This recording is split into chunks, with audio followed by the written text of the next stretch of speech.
Well, good morning, everyone. I'm Jan Erickson from Stepping Aside, and welcome to Somewhat Daily Tarot and Rune for the 13th day of February, 2020. Well, you can either reduce 13 to 4, which is what most numerologists do. I view it as the master witch number, though, so to me, it's representative of change or something, bringing things into I don't know, certain alignment maybe within a fixed framework, sort of the definition of Hagalaz, the rune Hagalaz. But in any event, looking at the astrology today, we're looking at the ascendant in Taurus. So my mother was a Taurus, practical, routine-oriented, diligent, hardworking, could be stubborn. But if you want to it basically aligns with if we reduce the 13 to 4, which is what numerologists do. Again, you're looking at structure and foundation and all of that, and bringing things into some kind of workable structure. Sometimes you're looking at it, especially if you look at the Four of Pentacles, for example, you're looking at everything just sort of, structurally sound. Think maybe. You could think of the four quarters, the four watchtowers, or you could even think of say, a square building and then have the four posts. You can see it has an anchoring effect, right? So I guess that's what I'm trying to say. Four has sort of an anchoring or structural feeling to it. So issues today may surround that. Let's see. Moon's in Libra right now. Currently 6th house as of this moment. Good time for partnerships of all kinds, harmony, artistic pursuits. Moon trine the sun. You're going to feel loved and supported today. Hopefully. Moon sesca square Mercury. You're going to still want to think before speaking. Any of the squares or the variation of the square. Kind of a, moment of tension. And so you might want to think before speaking and try to remain compassionate today. Moon square Saturn, delays and frustration. That's going to be further on too. So this is something that's likely going to happen today. Delays and frustration, but that's supposed to be brief. So use that time if you are restricted from doing what you want to do. Use that time to get things done and doors will open for you. Or at least they should. Sun's in the 12th house in Aquarius, time for innovation, but also for self-reflection. So maybe self-reflection leading to innovation. Maybe you just need to take a time out and kind of see where things are and see where you can take them, especially if it's at work or something and you're, dealing with a project that just doesn't seem to be going anywhere. Maybe you need to take another look at it and see, maybe you missed something, or maybe you just need to tweak it a little bit. See, so just take a moment and do that if things aren't really progressing, and doors may open for you. Venus 12th house Aries, again, reflection. But it's going to be purposeful in nature with Aries. Aries got a lot of passion and energy, fire energy there. So you've got intellect and emotion and fire all sort of working together when you have a Venus and Aries combination. Conjunct Chiron, time to heal relationships. Again, keep your heart open. Again, the square of both the north and south nodes, both strong. Future plans or directions may change. Doors may open.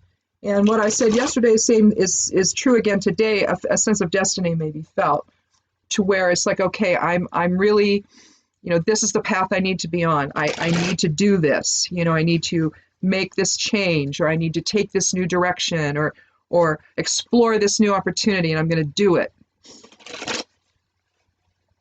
So the square with both the north and south nodes of the moon sort of creates the tension or the inner northeast to make that happen. Right? So, and normally whenever I'm looking at the north and south nodes, and if there's, any aspects with them, they're usually different, so to have them both like that, then that tells you that both the past and the present and the future are dependent upon about a new path or a new direction being taken. Again, we're in a 22 year, so it would make sense. That's the cosmic builder. Mars, 8th house Sagittarius, partnership and business today. Is it going to be in focus? Issues like that. 9th house Capricorn for Jupiter, focus on the meaning of life. A sextile between Jupiter and Neptune sort of leaves us feeling at one with everything and everyone, which is the point of it all. We're supposed to be remembering that's what the truth is, remember? That we are actually one energy. We are part of source presence. We're part of all that is. We couldn't be separate no matter how hard we try here. It's not really real. It's an illusion. Uranus, 12th house Taurus, reflection and an inward focus. You're going to be seeking some truth today because the semi-square between Uranus and Neptune is still in effect. And in that one, as you know, I've been telling everybody here since I finally noticed it was there. So I don't know how long this has been there. I suspect that it was there and it just wasn't, it was like a weak influence because aspects can be broken down into strong, medium, and weak. And now, though, this has been a strong focus for some time where we're, but here, well, let me say first, the semi-square with Neptune guarding against deception or the long-played con.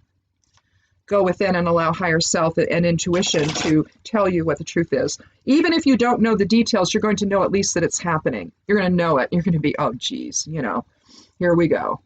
And the problem here, now when you go to Neptune, I wasn't looking at that. Outer planets have a different effect on us than the inner ones do, and I've been mostly focusing on the 7 sacred planets, for this. But I think I'm not going to do that anymore. I think I'm going to include, I started including Uranus, and now I'm including Neptune since that semi-square between Neptune and Uranus has been going on for so long. I'm like, well, okay, well, then what's really going on? Well, now that Neptune's in the 11th house right now, issues of relationships are coming up. So relationships that are based on a con or deception, okay? And so if we are trying to explore new paths, maybe we've been involved in that. Maybe we've been involved in relationships that are just not doing well for us. Maybe we thought they were. Maybe we got caught up in something, a movement or whatever. But then maybe now we're starting to reflect on that choice and see, well, maybe I need to change what that looks like for me, because maybe this really isn't what I believe, or maybe it's in other words, now that I see the conclusion or the ultimate conclusion of this set of beliefs or actions or behaviors, I don't like where that's going. Initially we get caught up in something where we have the beliefs that we have, we're excited about it. You see that with activism. But the activism that peters out is the one where the final outcome was not clear or not defined, or turns out to be something that is really bad. Right? And doesn't actually get you what you want. And so everyone's kind of standing around going, oh my God, what did we just do? It's how the whole law of unintended consequences gets put into play, because we don't see something in its entirety when we start.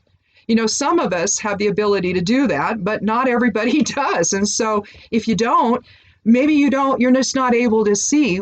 You think it's going to end well, right? But maybe not, right? And so you have to ask yourself, well, how did that happen?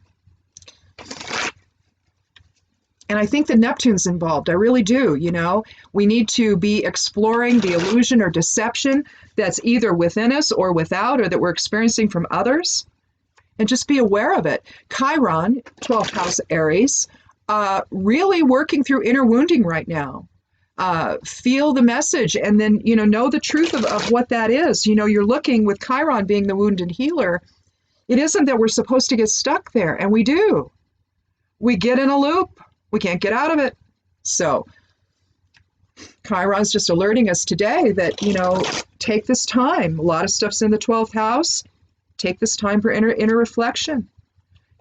Whatever other things that are happening in your life, reflect on them. See if it's really the direction you want to go. That's all. So in any event, let's go ahead and get started and take our first 3 cards, and maybe we'll need more today. I don't know. With all this illusion and deception and conning going on, maybe we need to have just a little bit more information from the cards right now. So let's go ahead and take our first 3, though.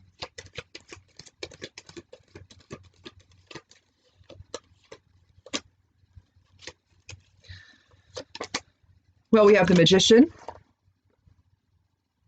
card 1 of the major arcana, the alchemical beginnings of things. So again, You know, we have a 13 energy today or a 4 energy. So, how are we going to, move forward? What is going to be our ultimate structure here? What will be our ultimate foundation? And what will the alchemical process be to get there? In other words, how much conflict are we going to have just to figure out what we already know, right?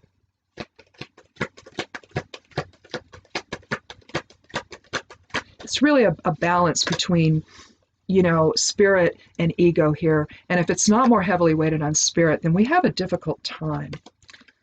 Well, we have the Wheel of Fortune, 10th card, another 1 energy, the turning of the wheel. Again, cycles change. You can look at examples of how cycles affect everything, just in terms of how we grow. You start out at infant, you'll see different stages of growth along the way. Well, it's the same thing. It's the cycle of your growth, from birth to death, essentially. And we all seem to go through these significant periods in our lives where the meaning and the message, the kinds of things we're dealing with are roughly the same. When you're in your 20s, you're going to be going through one thing. 30s, things take a more, foundational focus. 40s, definitely. 50s, definitely. When you're in your 60s, like I am, it's a whole other different set of concerns that you deal with. So when you see the Wheel of Fortune, that's really what you're looking at. You're looking at how the effect of the magician, what the magician created and cast, what is the outcome of that, and how does that enter then the cycles that we go through in life.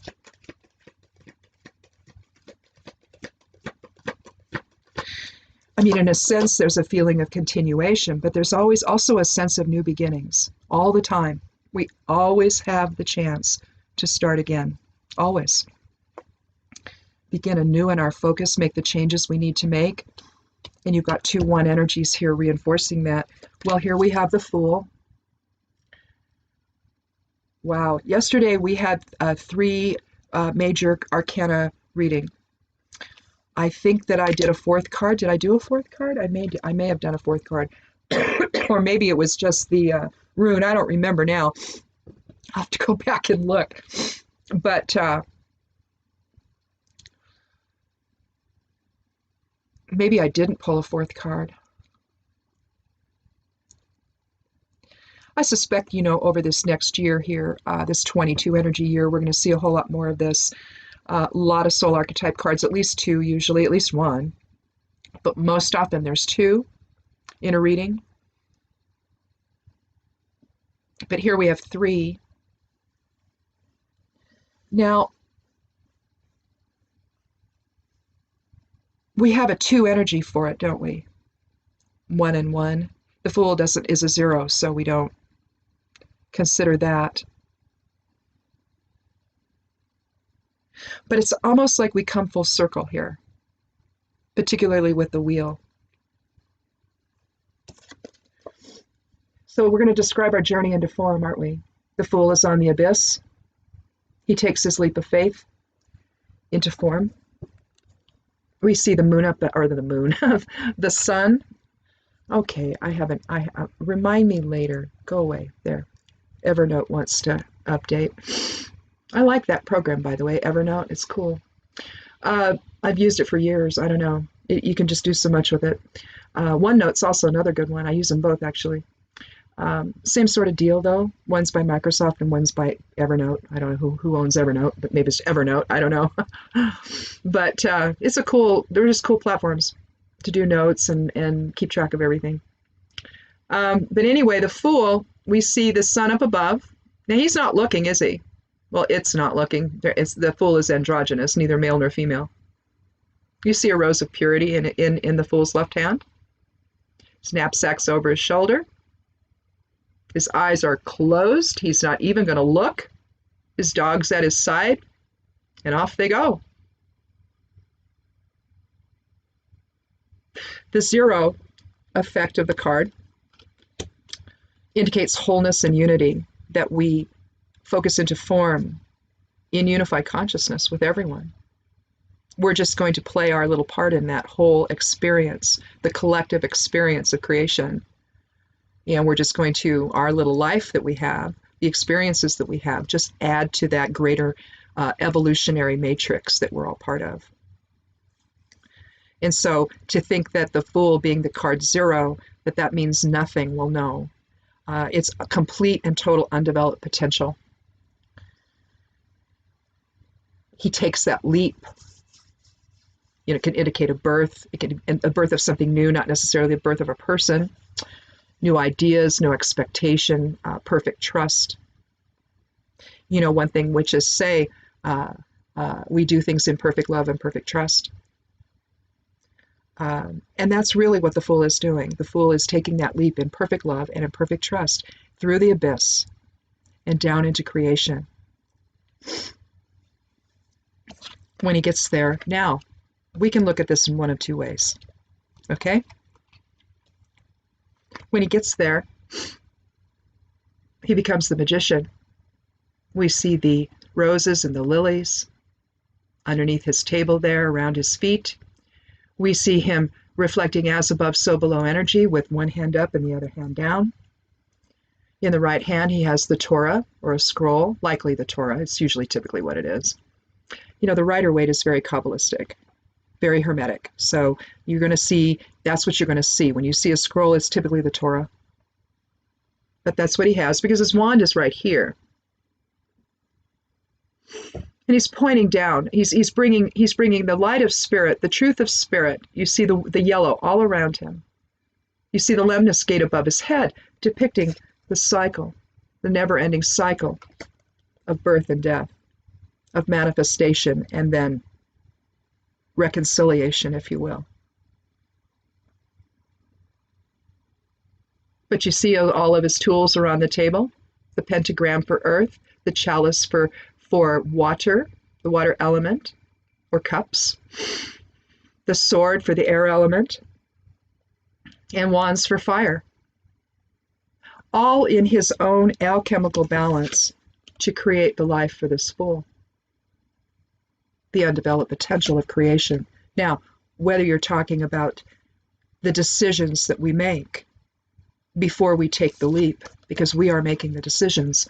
So in that regard, whether you look at what's going to happen after we get here and how we manage all of that, how we blend all of those experiences together that we're choosing to have, because make no mistake about it, we're choosing them. Or this is the choice that happens before the Fool takes the leap. Before we take that leap, our soul takes that leap into incarnation. This could be where we are setting down the theme of it, determining our parents, the people involved from our soul group, because we have one. When you access higher self information, that's really what you're accessing. You're accessing the information from that soul group. People who channel, when you're channeling a collective, something that feels like a collective of people, of energies, of voices, that's what you're channeling. You're channeling your own soul group. And you're simply raising your frequency up to that level where you can access it. We become very dense here in terms of our focus. We forget that we're spirit. We forget to elevate. And so we get down in the muck of it all, and it becomes difficult. Too often, we stay stuck in things when we should let them pass. Again, the Lemnis gate above the head is the key here, because what you're seeing is this. You also see it in a biorhythm chart. You'll see the sine waves. Sometimes things are low, sometimes they're high. And when they're high, sometimes you really shouldn't even do anything then. You should probably get things up on the upswing or maybe slightly on the downswing. But when it gets below, in the abyss of it all, it's never a good idea, right? So you see, but you also know that what goes down is going to come up, right? We know that. We know all of that. We know it from childhood. Our mothers tell us that what goes up must come down. Used to infuriate me. My mother had sayings, but they were true. And it was like they were little soul archetype rune moments or soul archetype tarot card moments, where these greater messages that we need to understand. And if we just know them, then it helps our perception of things improve. So maybe we don't take the bait. Maybe we don't rise to the occasion just because somebody says something that irritates us. Maybe we think to ourselves, well, okay, maybe this guy's a jerk, but maybe he's having a bad day. So you take a step back before you react, and you think about all the possibilities of what could be going on here before you go and respond to something that maybe you don't need to. Maybe it's somebody who engages in negative humor. And I'll tell you, people who engage in negative humor have issues. They're trying to hurt you, right? Without having to take responsibility for it. That's what negative humor is. It's giving oneself permission to be insulting. And then say, oh, I was just kidding. See, so you got the ability to do it. So whatever inner, thing you got out of it, right? So anyway, understand the cycles. When you get to the wheel, you see the same four elements depicted around in the corners, hermetically depicted, I should say. We see, and I'm going to mess this up. In fact, I don't want to mess it up. So let me find my, where is that? Is it here? No. Well, oh, here it is. Okay, here it is. I have this written down what those three guys are. It's sulfur, salt, and mercury, but they're called something else, and I'm going to find it, doggone it.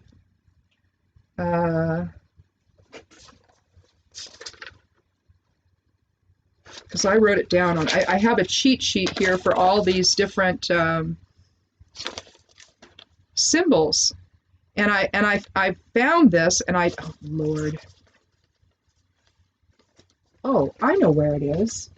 It's not in that. It's in this. Hang tight here, because I want to tell you what this is. It has to do with again, the hermetic aspect of the tarot, frankly. Here we go. So yeah, sulfur, salt, and mercury. Brahma, Shiva, Vishnu. So salt is Typhon. Sulfur is that Griffon? No. Mercury is Hermanubis. Okay, so I guess I don't have it written down here. Well, I'll find it, and I'll let you know what it is. But basically, the guys that are hugging the wheel, you got that snake. You got that. I think that this I think this might be a Griffon, but I'm not sure.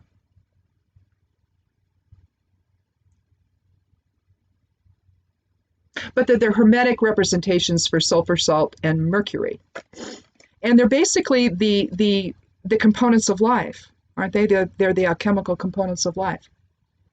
So understand then that this whole experience that we're having here, it began in spirit. It's still in spirit. I guess that's the part that people don't get. It's that we're unfortunately some religion teaches us, I guess, that I don't know. I assume that that's what happens. But the whole notion that, we work our way back to God. No, we don't. We are God. Look, Source expressed all of this out, including us. The soul energy, the potential for us. I mean, there got to be people, right? To have fun in the creation. Well, here you have Lagos. And Lagos, is Lagos the 20th? Let me look. No, that's Manaz. Let's see, Lagos is 21st. So 21st, Rune of the Elder Futhark. Lagos is a magical net or hook of sorts. It's water element rune. It's about flow. And again, the flow of the lemniscate. above the magician's head, the cycle, the turning of the wheel that happens every second that we're in form, basically. But, you know, how do we deal with all that? You know, we interact with people and maybe that doesn't go so well or whatever. Maybe we're empathic and we feel the disparate energies around us and we have to figure out a way to isolate our own so that we're not so mergy with everybody else that we can't identify what's our feeling and what's someone else's. That's how empaths feel in, and that's how they experience vampiric energy. Vampiric energy is really, really high right now, particularly having to do with that whole Uranus and Neptune configuration where, you know, we're experiencing the long played con. The deception it's just constant. It's just constant. It's a deceptive undercurrent where people want what they want. They don't, you know, and it's not something they should have, right? It's something that is going to be harmful to other people, hurtful to other people. It might enhance an individual's wealth or security or what have you, but it does nothing. It destroys everything in its wake. So Laguz, on the other hand, comes in, and what Laguz can do is it can, goodness, what's on my finger? Laguz can come in and pull all of your energies back. You can go within, you can get real quiet and visualize your still point, whatever you want that to look like. You know, I kind of visualize it as a pearl. So I go within, I enter the pearl, basically, and I take a seat, and I then call back all of my energies. I can quietly chant Laguz and visualize the magical hook pulling back, letting energies dissolve between me and everyone else and everything else. All of my thought patterns that have created energetic connections to everything else that I'm thinking about, right? You know, or if I'm having an interaction with somebody, a channel of energy gets created. You think about something or someone, a channel of energy gets created. Well, at some point, you've got to call them back because it's two-way, all right? They can come for you. If it's a vampiric person you're thinking about, they'll come for you. They do for me, so I know they're going to do it for other people. It's not just me, right? So if you chant Laguz and you visualize these channels, just visualize something and then see it dissolve. You're going to feel a whole lot more calm, a whole lot more in control. At least I do. But Laguz, again, it's about flow. It's about change. It's the water element. So we understand. I mean, it basically represents the flow of life. You know, the lemniscate experience, the up and down cyclical nature of life. Oops. Ooh, I caught that just in time. Or did I? Time to put my tea back over here. I'm too irresponsible for tea. Get it off of my... Oh, if you've never used tuning forks, I use them in Reiki. I need to wipe this one off. I have tea on it now. This is a pineal gland, the third eye. I don't know if you can hear that. Can you hear it? I'm not sure where my microphone is on this thing, but maybe you can hear it. But it helps align with the third eye. If you're going to meditate, it's always wonderful to begin with some tuning fork work and just sort of get yourself into alignment. But anyway, you wouldn't have seen that if I hadn't have knocked some of my, or jostled my tea a little bit. But anyway, I was looking for my geomancy rings so I can do those, but I have them over here. So we can kind of pull this together here. Kind of see what the underlying energies are for this. But this is kind of interesting, having a reading like this twice in a row. Oh. Okay, so remember, if you were here yesterday, we had Laetitia. And initially I thought, I'm thinking, oh, Tristisha. They're the each other's complements, so joy and sorrow. Yesterday we had Laetitia, which was joy. Today, of course, we also had an 11 energy yesterday. Was it 11 yet? No, no, no. It was a catalyst. It was 12, so it was a 3 energy. So I can't say that. You say, oh, it was due to the 11 energy. No, it wasn't.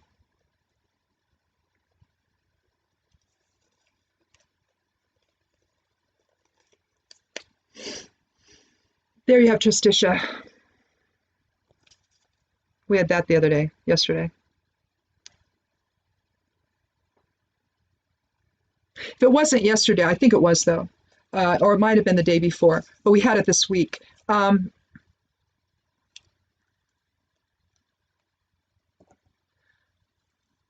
Whenever we have to come to an understanding of something, if we have to let go of things that no longer serve us, then we're in a position of loss, okay? Maybe we're in a position of sorrow because we realize that again, I keep coming back to this long played con. You know, the effect that can have on people is just phenomenal.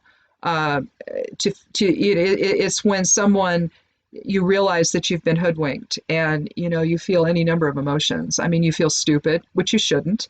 You know, here's the thing. When someone sets out to con you, they're planning it. They're doing it in a way that you're not going to know. So it makes no sense to beat ourselves up when that happens to us, does it? I mean, obviously, you know, if we want to feel angry, okay, we want to feel a sense of loss, sure. But what we should never feel is responsible for the behavior of someone else. And yet all too often we do. I'm guilty of that. Believe me, I used to, the joke in the house was, you know, I would take responsibility for the starving in Africa if I could. So, you know, it doesn't do anybody any good to live in that level of loss either. So here's the thing. I suspect that what this has to do with is the revelation that's occurring right now, the understanding that's coming into focus. It's like when you realize the emperor has no clothes, or you think about the movie The Wizard of Oz, and when, you know, wasn't it Toto? Gosh, I mean, I remember when it came, I was young. I was little. I watched it every year, you know. But I think at the very end when the man behind the curtain is revealed, isn't it Toto the dog that pulls the curtain away and reveals him for who he is? You know, the other children's story, The Emperor Had No Clothes, or whatever the title is. When you realize that people in authority or power are there simply because maybe, not because it's deserved necessarily, but just because it worked out that way. When you start getting into like the divine right of kings, divine by whom, divine right by whom, who gave you that? Well, I think I know where it came from. You know, it came from, you know, people that are related to our original creators, you know, bloodline wise. But even with that, that shouldn't have been the case. To single out a certain group of people that would maintain authority and control, that makes no sense to me. It doesn't allow for anyone else to arise and take life in a better direction. It's a very fixed framework that everyone ends up living in. But that said, I think that when you look at the notion of being played, you're going to have a sense of loss about it. You're going to feel, again, you're going to feel foolish, and you shouldn't, but you will. We all do. It's like, oh, geez, I should have seen that one coming. But the problem is when you're in the midst of it, you don't necessarily see the signs, especially if the things that you're hearing align with things that you want to hear. So you end up going down this path, and then eventually you discover, oh, geez, maybe that wasn't the best decision after all. And maybe you can look back and go, yeah, I should have seen that one coming. But I wouldn't do it. Don't waste any time there, because it doesn't matter at that point. What matters is that you know now that it was not the right thing to do, and that maybe you just didn't see it. And now you have. So live there, live in the truth of it all, and then let go of the con. Let go of your participation in it, your enabling of it, anything, any participation you would have had because you didn't know. You didn't know it was a con. And so now it's time to step back. It's like when you think you know something about somebody. You think they've done something and they really haven't. But the impression maybe has been created, right? This happens between friends. I saw it growing up, you know. Best friends would get mad at one another because one thought the other did something that they didn't actually do. But so-and-so said they did. And rather than taking a moment out and really thinking about it, you react. You react in hurt because it hurts your feelings. And so you believe it without even knowing. That's how easily this happens. You had a little con artist who wanted to come in and, you know, throw a monkey wrench in between the relationship. I saw that happen a lot. Boy, I couldn't believe how girls treated one another growing up. Nobody cared at all about the effect they were having. They just wanted to have, right? And it was awful to watch. Especially when you weren't somebody who engaged that way. Because not everyone does, you know, but you have this group of people who will. So at any given moment, if there's an underlying message between a 3-card reading that involves only the major arcana, at any given moment, we possess the ability to see truth for what it is, to create anew, to change course, to understand that this is not a road I wish to go down, and I can choose another one. I can manifest anything I want in my life, anything. I just have to want it. I just have to do it. And I have to bring it all in balance, live in the truth of it all, and then go for it. Because that's really all it is. Let go of the loss that you may feel over the changes that need to happen. Don't beat yourself up. Don't view any of it as a loss of sovereignty, because it's not. It's actually the embracing of your own sovereignty. When you get out of the flow or the lagoons of other people, draw that energy back and begin anew. So there you go. I think that's it. Thank you so much for coming by. Click subscribe if you haven't. I do this Monday through Thursday, so I won't see you again until Monday. So I hope that a 3-card major arcana reading will help you through the weekend. I think that change is difficult. I think that change that's born of awareness, especially awareness of something bad happened and oh my God, you know, then I think that it's just it's something you got to sit with. And I think things in the 12th house right now will allow us to do that and just reflect and discover the path that you need to go on, because it's there. It's just waiting. You just got to see it. That's all. So in any event, check out the blog. Find me over on Patreon. There's a link to it here if you want to support me over there. That's a patronage site. You can pay whatever you want. I don't have tiers anymore. I just did whatever you want. I wasn't comfortable with tiers. I mean, they were low. It was like $1 or $3 or $5 a month, or you could do it yearly. But I didn't want to do that. I just wanted to say, oh, pay whatever you want, you know. I don't want to define those things. I don't think you should. Not on a patronage site, but that's what they want you to do. So that's what I did, and I couldn't find how to do it the other way. The other day, I figured it out, though, so I eliminated all of it. I just said, oh, heck, pay what you want. So there's that. There's also the newsletter to sign up for, or rather, over there at well, there's a link to it here underneath the video. You know, there's some other affiliate stuff under there. I'm an affiliate marketer, so, you know, I monetized my blog, so that's what that's all about. So if you see anything there that you want to click on, you know, if you buy anything by using my links, just so you know, I earn a commission off of it. So it helps to, you know, bring in just a little bit of money to defray blog costs, because believe it or not, if you have a blog, you know that there are some, you know, maybe you got to pay for a theme, or maybe you got to pay for different, you know, different types of protection or different types of plugins for your blog or whatever. so you can make it look better and more functionable.